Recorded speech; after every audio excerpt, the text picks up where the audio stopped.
श्रद्धालु, मैं आपको बताना चाहूँगा कि संगम में यानी कि गंगा, यमुना और सरस्वती की त्रिवेणी के संगम में पुण्य तो मिलता ही है वहाँ स्नान करने में, लेकिन जो संयम है, आत्म संयम है, इसमें उससे भी बड़ा पुण्य मिलता है।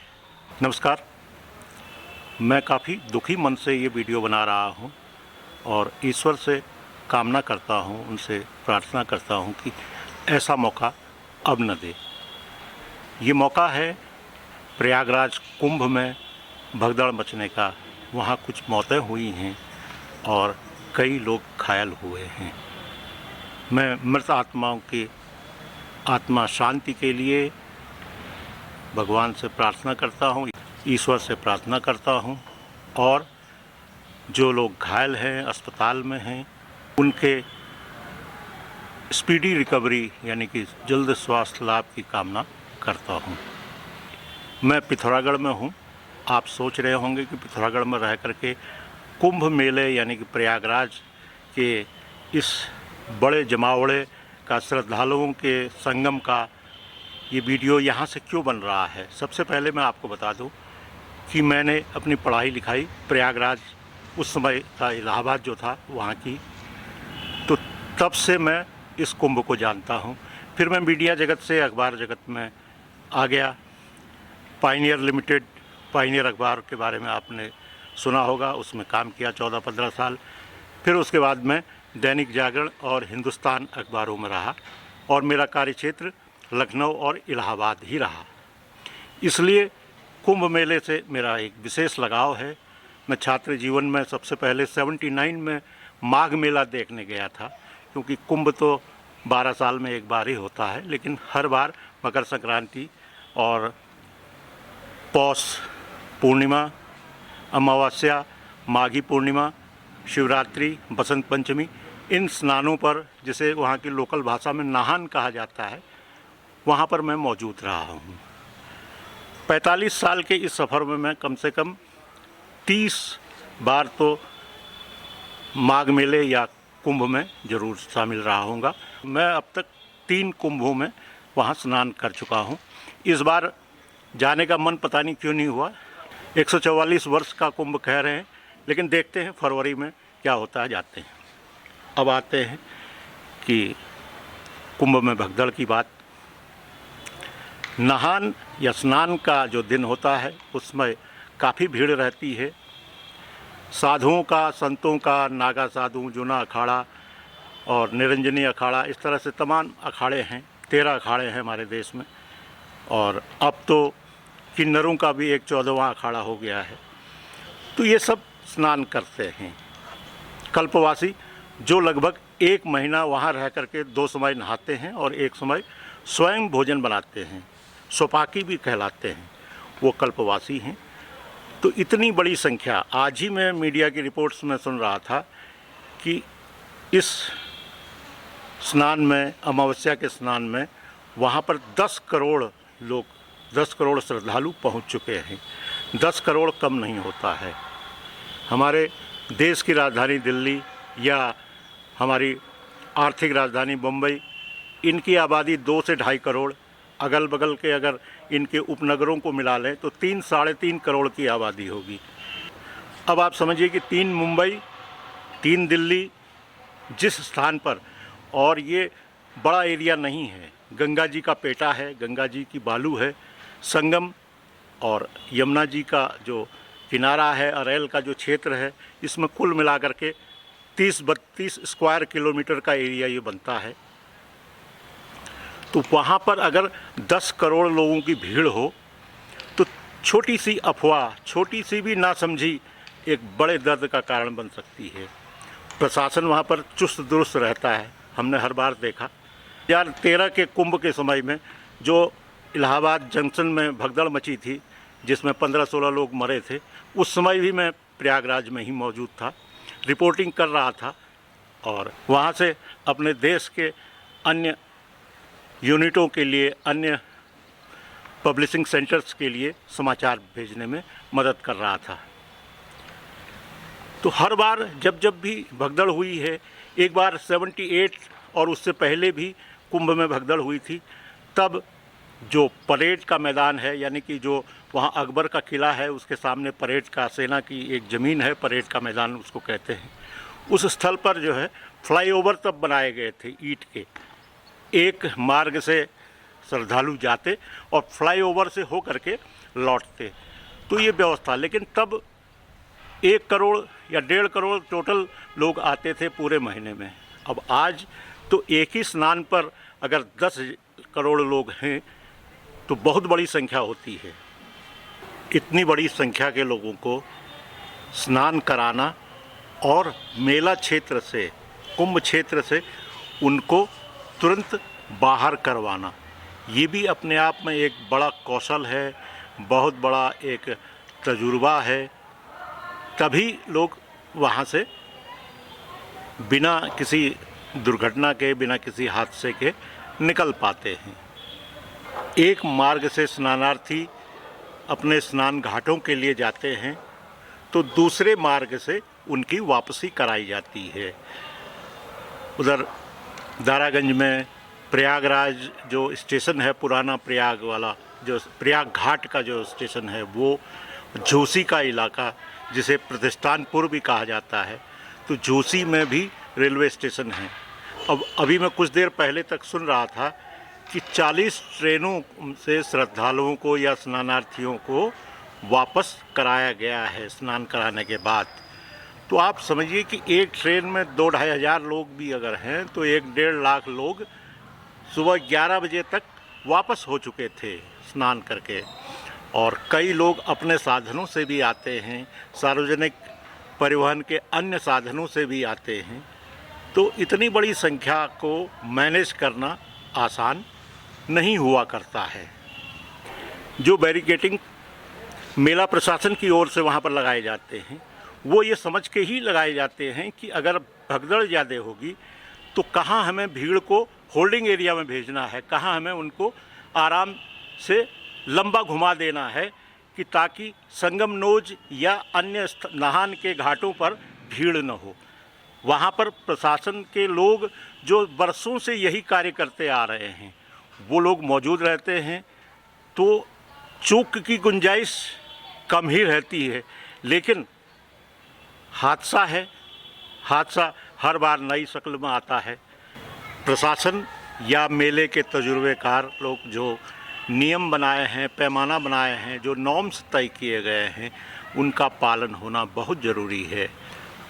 कुंभ क्षेत्र यानी कि जो संगम क्षेत्र है, उसमें 3-4 बहुत चौड़ी चौड़ी सड़कें बनाई जाती हैं। 120 मीटर 110 मीटर चौड़ी सड़कें हैं, एक्सप्रेस वे कह सकते हैं, इतनी चौड़ी सड़कें हैं। और प्लस जो हर 100 मीटर 200 मीटर में जो छोटी जोनल रोडें होती हैं, वो भी बनाई जाती हैं। और एक तरफ से आने वाले स्नानार्थियों को कोशिश ये होती है कि संगम नोज से पहले कई अन्य घाट, गंगा जी के घाट जो है, गंगा जी के ऊपर स्नान करने के लिए मिल जाए, उनकी मनोकामना वहीं पूर्ण हो जाए। और उसके बाद भी अगर कोई पहुंचते हैं तो उनको संगम तक पहुंचाने का प्रयास किया जाता है। अब शाही स्नान हैं, मुहूर्त के स्नान हैं, तो उस समय साधुओं का, सन्यासियों का स्नान प्रमुख रखा जाता है। उसमें ये गृहस्थी वाले लोग, घर वाले लोग, इनको रोका जाता है। इनसे कहा जाता है कि आप गंगा जी में ही स्नान कर लें। जो समझ में आ रहा है वो ये है कि मुहूर्त शुरू होने से पहले कुछ लोग चाहते थे कि संगम नोज तक, संगम के बिल्कुल कोने तक वो पहुंच जाएं और अमावस का जो ये मुहूर्त है उसमें वहाँ स्नान कर लें। ये भी सुनने में आ रहा है कि जो बैरिकेडिंग्स लगाई गई थी उसको फाँद करके जो शाही स्नान के लिए मार्ग छोड़ा गया था, जिसको प्रतिबंधित किया गया था, उसमें जा करके स्नानार्थियों ने उसमें फाँद करके संगम के लिए जाने का प्रयास किया, जिससे भगदड़ हो गई। मैं फिर कहता हूं कि जो मेले का प्रबंधन है, मेले के अधिकारी लोग हैं, वो ये तय करते हैं कि किस तरह से भगदड़ न हो। अगर उनके बनाए हुए नियमों को तोड़ा गया तो निश्चित तौर पर भगदड़ होनी लाजमी है। मैं यहाँ पर उस मनस्थिति के लोगों को भी आगाह करना चाहता हूँ कि जो मंदिरों में जाते हैं, जो स्नान के लिए नदियों में जाते हैं, उनको पुरातन पंथी कह करके उनके ऊपर आक्षेप लगाते हैं और यहाँ तक कह देते हैं कि सिर्फ जो है भगवान पर भरोसा करना अच्छी बात नहीं है, कर्म करना चाहिए। वर्क इज वर्कशिप कहने वाले भी लोग आज के दौर में बहुत हैं। देखिए, कर्म तो ये स्नानार्थी भी कर रहे हैं। ये अगर कर्म न करे होते तो इतने ठंडक में, इतने जाड़े में प्रयागराज नहीं पहुंच पाते। इन स्नानार्थियों ने, इन श्रद्धालुओं ने कर्म किया है, कर्म करते भी हैं अपने दैनिक जीवन में, और यहाँ भी कर्म करके ही पहुँचे हैं। केवल भजन करके, कीर्तन करके या स्नान करके ही अपनी जीवन की नैया पार नहीं कर रहे हैं। कर्म करना एक इंसान का कर्तव्य है। श्रद्धालु हो, भक्त हो, आम जन हो, संत हो, महात्मा हो, सभी का कार्य है। और योगीराज श्री कृष्ण भी गीता में कह चुके हैं कि कर्म जरूर करें, लेकिन कर्म करने के साथ साथ विवेक का इस्तेमाल भी होना चाहिए। विवेकहीन कर्म कुछ नहीं होता है। हमें अपने विवेक का ज़रूर इस्तेमाल करना चाहिए कि मुहूर्त निकल जाए, मुहूर्त निकल जाए तो कोई परवाह नहीं। अगर ज़िंदगी है, किसी और की ज़िंदगी बचाने में अगर आपका जीवन काम आ रहा है तो ये बड़ा मुहूर्त है। इससे बड़ा मुहूर्त कुछ नहीं हो सकता है।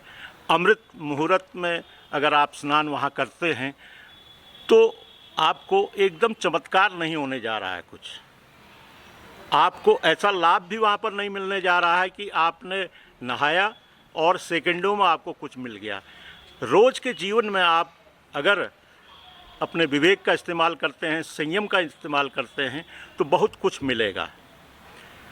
कई बार हम देखते हैं कि छोटी छोटी चीज़ों में लड़ाई कर देते हैं, जबकि उस लड़ाई को या उस विद्वेष को टाला जा सकता था। हृदय में दया होनी चाहिए। हृदय दयालु है तो ईश्वर भी कृपालु है। आप तब ये मत देखिए कि किस दिन आप कोई कर्मकांड कर रहे हैं, किस दिन व्रत कर रहे हैं, किस दिन आप कथा सुन रहे हैं। आपने सुनाई है, मन चंगा तो कठौती में गंगा।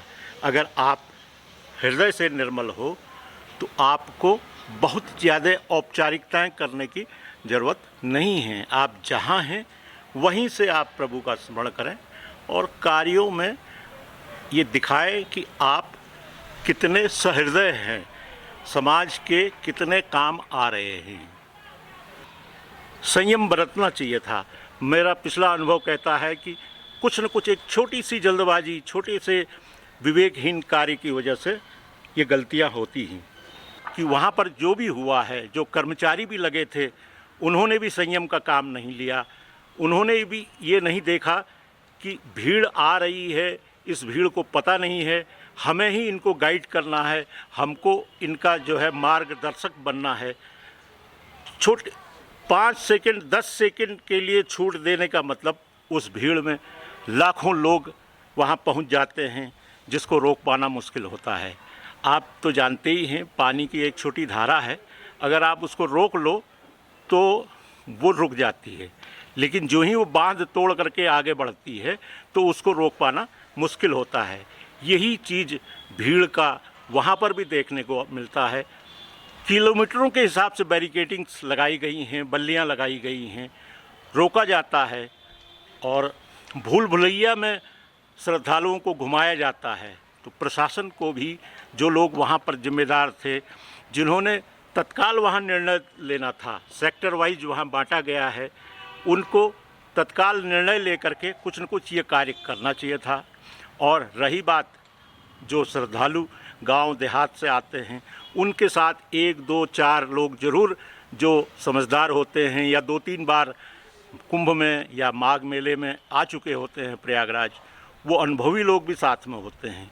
उनको भी चाहिए कि जो पहली बार आया है या जो बहुत युवा है, जिसमें जोश है, उसको थोड़ा संयम के लिए कहे, संयम बरतें। देखिए, अब आरोप प्रत्यारोप से कुछ नहीं होगा, और ये कहें कि प्रशासन की चूक थी या ये कहें कि स्नानार्थियों ने जल्दबाजी की, इसमें कोई फ़ायदा नहीं है। यह है कि जो श्रद्धालु दूर दूर से इसको देख रहे हैं या जो सोशल मीडिया से या मीडिया के संपर्क में रहते हैं, वो अपने आसपास के लोगों को जागरूक करें कि यहाँ पर जाकर के बहुत संयम से और बहुत ही शांत स्वभाव से ही आप स्नान करेंगे तो पुण्य मिलेगा। मैं अगले वीडियोज़ में आपको ज़रूर बताऊंगा कि कुंभ मेला या प्रयागराज का जो माघ मेला है उसमें किस तरह की व्यवस्था होती है, क्या क्या मैंने अब तक देखा है, 45 साल में मैंने प्रयागराज को कितना समझा है, क्या वहाँ का महत्व है। आखिरी में मैं आपसे एक बार फिर से ये कहना चाहूँगा, केवल संगम में ही पुण्य नहीं मिलता है, संयम बरतने पर भी पुण्य का लाभ लिया जा सकता है। अगर आपको ये वीडियो अच्छा लगा हो तो कृपया इसे लाइक करें, शेयर करें। जिन भी व्यूअर्स ने अब तक जगत नेचर चैनल को सब्सक्राइब नहीं किया है, कृपया सब्सक्राइब कर लें। इन्हीं शब्दों के साथ मैं अपना ये वीडियो साइन ऑफ कर रहा हूँ। बहुत बहुत धन्यवाद। Bye bye.